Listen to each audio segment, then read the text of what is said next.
And now we've got Ryan joining us. Good morning, good evening. Hey there, Ryan. So join us. It's a bit of a, it's a chance to share a cup of tea with you. Yeah, coffee for me, but yeah. Coffee. There we go. Great, wonderful. I'll let you get straight into it. Your slide deck's up for the audience. Awesome, thank you.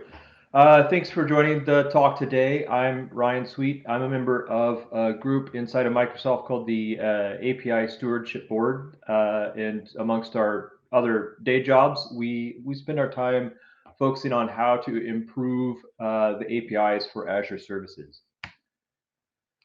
So, what does stewardship mean? The everyday definition is that it's the careful and responsible management of something entrusted to one's care.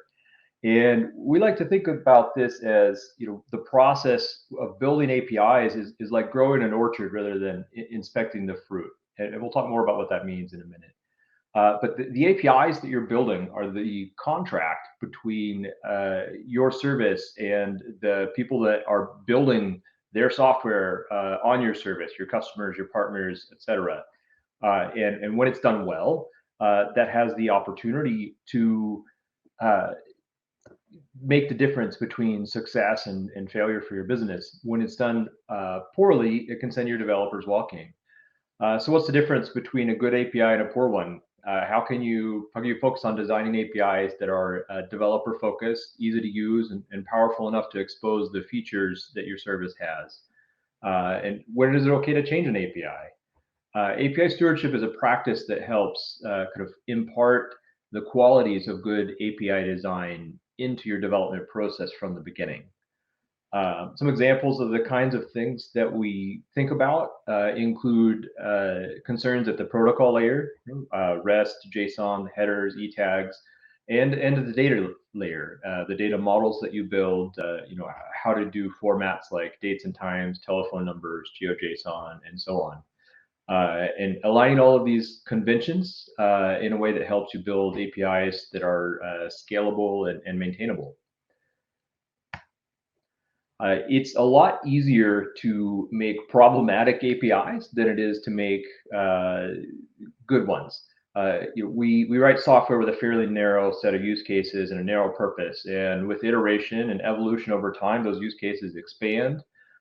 People use the software in ways we didn't realize they would, or the compromises we made when prototyping get built in as the code grows and becomes something that people rely on.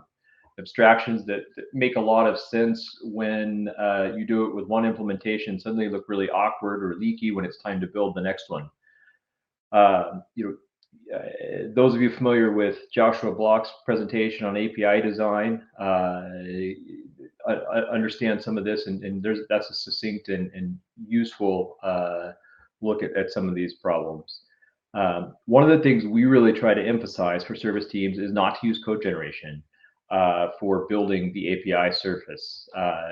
When you translate from the classes and data models that are exposed in your service to OpenAPI or similar definitions of the API surface, you often end up with details exposed that you didn't intend, or with internal aspects of your software reflected in the API surface in a way that makes things difficult for folks building clients against your service.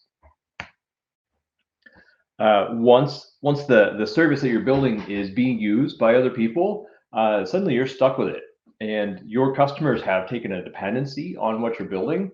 And despite your best intent and effort, it's going to be really hard to get them to change, and really hard to even let them know that changes are happening in an effective way, in a timely way. So designing your API surface to avoid making changes will save you effort over time. And part of what that means is thinking through the use cases that your customers are doing. It's often that people underestimate the impact of making API changes on software that's downstream. And I think the key point I want to take you to take home here is that you care about your customers, your business partners, and changing the APIs that they're relying on is a terrible way to treat them. So, and then the last part is that you end up spending a lot more time supporting API interfaces than you expect you will. And if you don't design it well, it's going to cause you more support problems. Within Azure, we have two types of APIs. We have the control plane services, and these are how you allocate Azure resources and manage those resources, and the data plane. And these are the resources that are managed by the users of the service. So the difference would be the container that your storage goes into versus the APIs for putting data into that storage. We have governance for each of these types, but the control plane resources are much more prescriptive and all go through the same Azure gateway called Azure Resource Manager. And those of you that are admins for Azure Services are familiar with those APIs. For the data plane, we have a much more lightweight process that we call API Stewardship, and that's a group of folks that are experts at API design and share that expertise with the Azure teams. Once upon a time, we had a review process, and that came at the end of designing a service and getting it ready to publish. And when Azure was a lot smaller and everyone was able to keep an eye on what was going on, this kind of worked. But at that time, we hadn't really evolved the design guidelines for APIs very much. But the bigger the service got, the more having a review before releasing software was way too late. And what we found was that there were as many teams going around that process as there were ones going through it. So we chose to move much earlier in the API design lifecycle. And the goal there is really to create a smooth path for Azure teams to adopt the guidelines that we were writing and try to take advantage of the expertise we were bringing. And this included sort of putting in place a structured process to try and get feedback from real customers. And emphasis here on the shift from review at the end of a process to stewardship, which is throughout. The other things that were really important to making this successful is that we dedicated staff to it and helping with both the logistics as well as the design process. And we recruited more people to build out our capacity because Azure's shipping now many dozens of services a year. And so that's a lot of API services to review. And then we built training and documentation and tools to help. And so what ended up being effective was really demonstrating value to the teams that were coming to us with questions about API design and helping them reach their customer developers more easily. We really try to help teams focus on thinking through the use cases that their customer developers are going to be building. And we came up with a bunch of content to try and help drive those use cases home. And you can find links to these on the GitHub for Azure REST APIs. And I believe we'll share them as a part of this conference later. We really focused on some of the biggest problems that create issues for client developers. One of the most important is designing REST services. Unlike libraries, you deal with failure, and the network operations between your client and the server will fail, whether it's in the request or the response or both. And idempotency thus becomes important. Can I make this request again because it failed without having side effects happen on the service? Getting consistency across families of services was another thing that we felt was important. So Azure will have frequently groups of related services like Internet of Things, and having consistent ways to represent objects across those services is super helpful for the client developer who's likely using more than one of the related services. And then every service, for the most part, has some form of search, query, and then paging through the result sets. And that's another important one to pay attention to. Lastly, we try to help teams think through the durability of the APIs they're building so that when they make changes, we're adding rather than having to disrupt and make a breaking change. Super important is making guidelines that teams can follow, because we can't attach ourselves to every team when they're designing APIs. And so having really clear guidelines is super important, to the point where we even used like visual iconography to try and highlight which things were just recommendations versus which things were hard and fast rules. And we tried to be really transparent about the choices that we're making. And again, you can find the REST API guidelines that we've made for Azure on GitHub. And then, not everything, or in fact, most things that we're recommending are not specific to Azure, but can be useful when you design your own services. And then there's also some more generic, not specific to Azure guidance available in the link here. Here's just a sample of a few of the things that we focus on for the guidance. We care a lot about the URL structure, so how you organize the resources that are in your service, thinking about, of course, the containment relationships between those resources, and then how do you identify specific resources. We think a lot about which HTTP methods to use, and this is important for idempotency. And then you guys are probably familiar at this point in the talks with sort of the nouns and verbs of REST, and we have specific recommendations for how to navigate that. And again, the detailed guidelines are in the link on GitHub.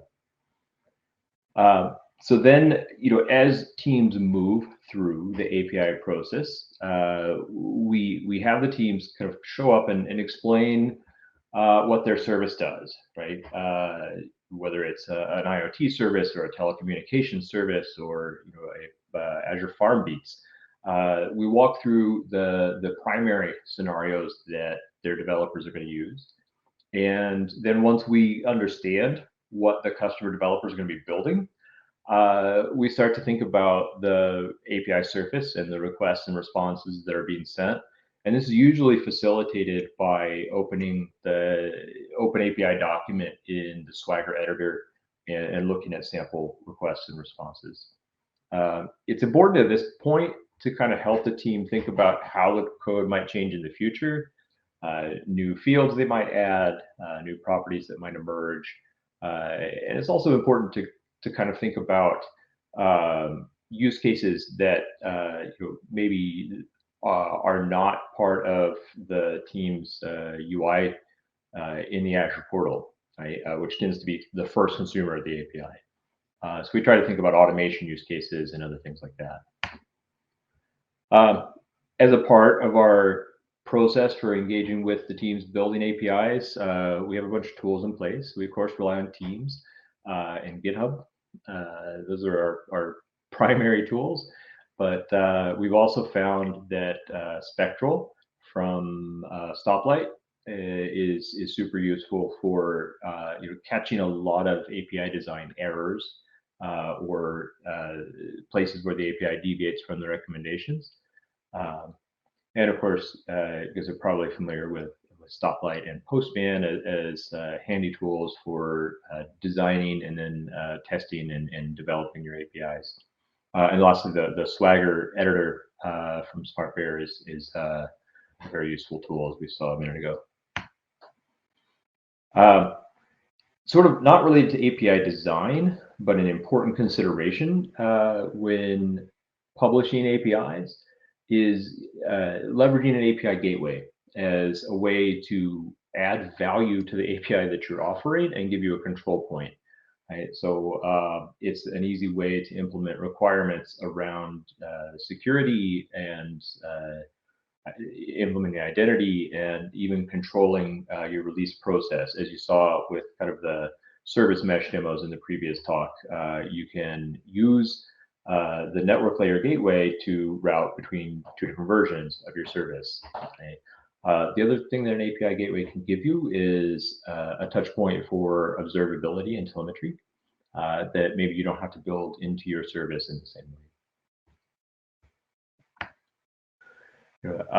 Thinking about versioning and breaking changes of APIs, you really need to put yourself in the shoes of your customers repeatedly.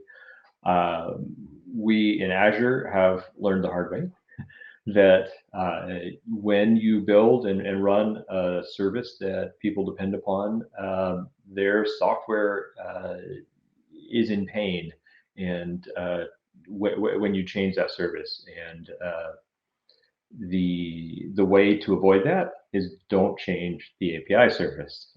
Change the back end all you want, but the API that you expose to your client developers simply needs to not change. When you publish a new version, that new version needs to be 100% backward compatible. You can add new features, you can't take them away. When we do, we have a 3-year deprecation timeline. We also, in addition to the REST surface area, build client SDKs for a huge number of languages and platforms. And each of these also has similar breaking change policies. And so this is just within Microsoft, a small representation of kind of the cascading effects of breaking changes and all of the work that has to happen every time a service team changes an API. Another reason to avoid breaking changes is that when you build SDKs for a client, or when you include client libraries inside of a piece of component software down the chain,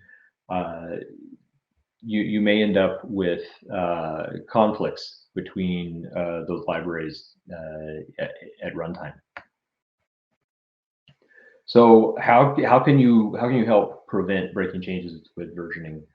We use the query stream and provide a date-based version, and we avoid putting the version in the path because we want the resource identifier to be the same across multiple versions, right? This way, the customer can choose to upgrade the code when they're ready.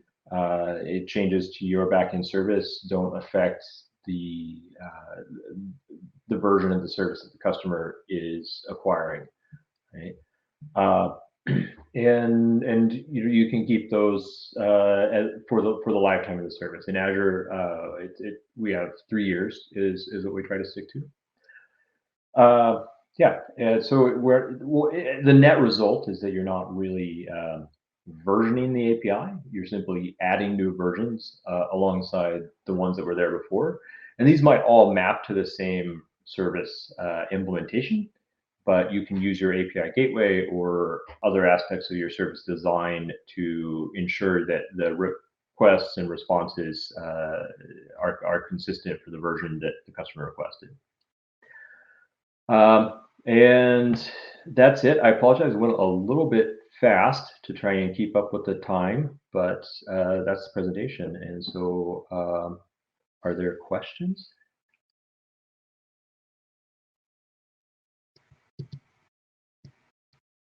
I didn't see how questions worked on the previous.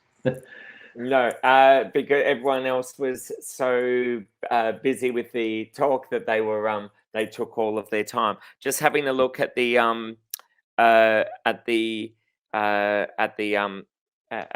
chat stream, and so far there's not any questions so far. But if anyone in the audience does want to share anything, please do so. We've got a couple of minutes before we wrap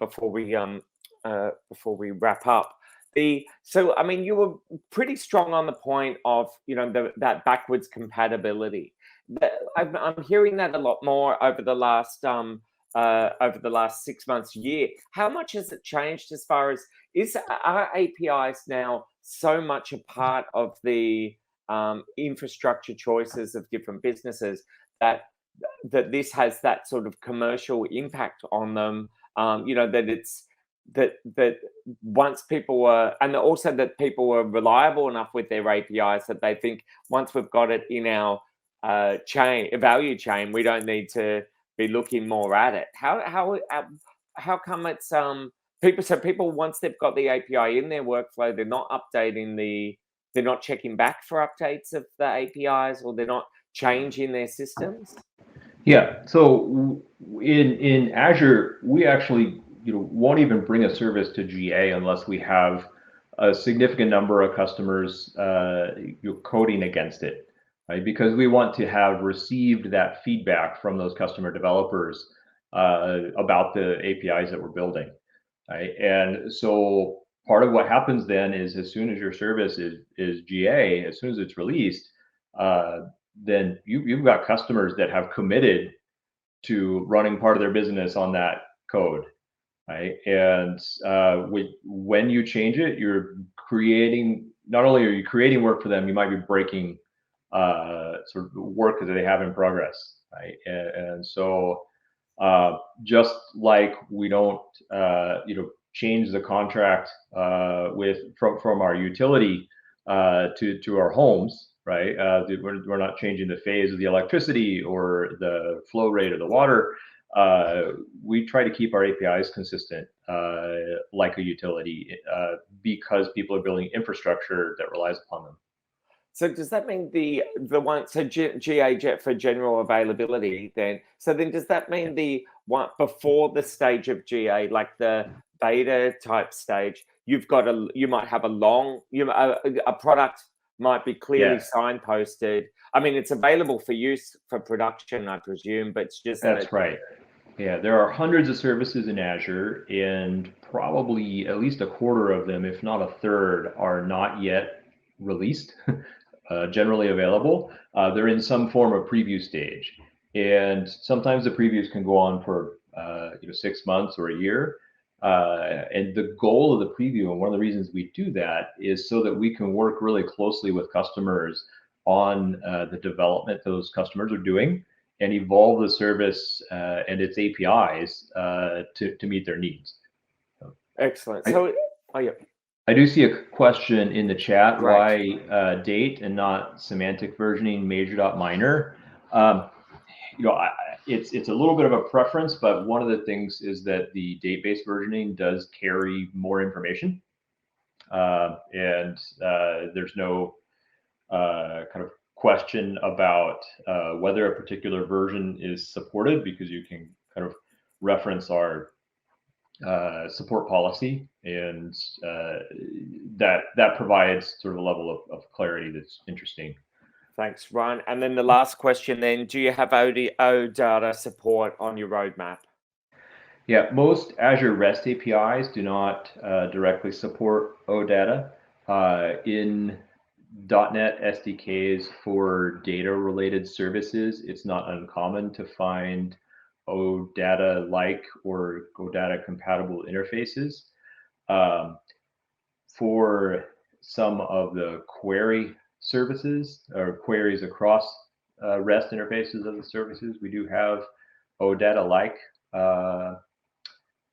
interfaces, but what we found is implementation of OData in other language runtimes is not super fun. So okay. Cool. Thanks for clearing up those questions. If there's more, then please join us in the chats after the main event. Mehdi's now on the main stage giving a wrap up for the first day of the talks part of API Days Paris. So please join us there. Thanks, Ryan, for being part of the session. Cheers.